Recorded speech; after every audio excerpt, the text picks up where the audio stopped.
तोते ले गए अनार पर किसान ने नहीं मानी हार।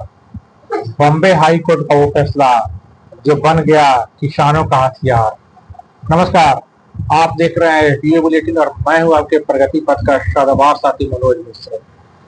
आज के बुलेटिन में हम आपको बताने जा रहे हैं एक ऐसे किसान की जीवटता, संघर्ष और धैर्य की दास्तान जिसने न केवल सरकार को झुका दिया है अपितु उसकी जिद ने देश के करोड़ों किसानों के लिए खुशहाली का खजाना खोल दिया है।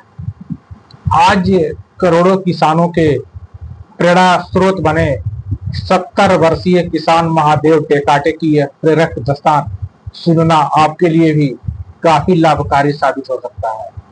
साथ ही इस मामले में विगत 24 अप्रैल को बॉम्बे हाई कोर्ट का फरमान ऐसे अधिकारियों के लिए भी कड़ी फटकार है जो मासूम किसानों के मामले को लटकाने, फटकाने व टरकाने में कोई कसर नहीं छोड़ते हैं।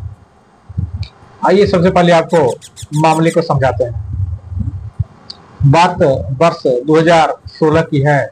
महाराष्ट्र के वर्धा जिला स्थित हिंगी गांव के रहने वाले किसान महादेव टेकाटे के कड़े परिश्रम के बदौलत उनके बगीचे में 200 अनार के पौधे फलों से लदकर तैयार हुए।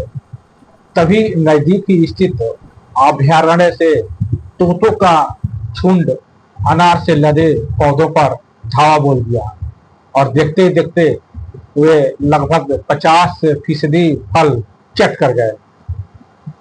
फल व फसल की बर्बादी से आहत महादेव ने नुकसान की भरपाई के लिए स्थानीय प्रशासन से 20 लाख रुपए की मुआवजे की गुहार लगाई, मगर प्रशासन ने यह कहकर मुआवजा देने से इनकार कर दिया कि केवल हाथियों, जंगली भैंसों, चोरों व नीलगायों आदि वन्य जीवों से हुए फसलों के नुकसान का ही मुआवजा देने का प्रावधान है। तोतों से हुए फसल के नुकसान का मुआवजा देने का कोई प्रावधान नहीं है। मगर पीड़ित किसान महादेव टेकाटे ने हार नहीं मानी, वह हाई कोर्ट में न्याय की गुहार लगाई। अब लगभग एक दशक पुराने मामले में विगत 24 अप्रैल को बॉम्बे हाई कोर्ट की नागपुर पीठ ने जो फैसला सुनाया है उससे न केवल दशकों का भ्रम दूर हो गया है अपितु देश के करोड़ों किसानों के लिए खुशियों का सौगात भी लेकर आया है। जस्टिस रुबिला जोशी पालके व निवेदिता मेहता की पीठ ने स्पष्ट किया है कि वन्य जीव संरक्षण अधिनियम 1972 के अनुसार जंगली जानवर व पक्षी राज्य के संपत्ति होते हैं, इसलिए अपनी संपत्ति द्वारा किए गए नुकसान से सरकार पल्ला नहीं झाड़ सकती। पीठ ने कुछ चुनिंदा प्रजातियों द्वारा किए गए नुकसान पर मुआवजा देने के सरकार के तर्क को भी असंवैधानिक व तर्कहीन करार दिया है। मामले की सुनवाई के दौरान कोर्ट ने पाया कि कृषि अधिकारियों के पंचनामे में 50% फसल नुकसान की पुष्टि हुई थी।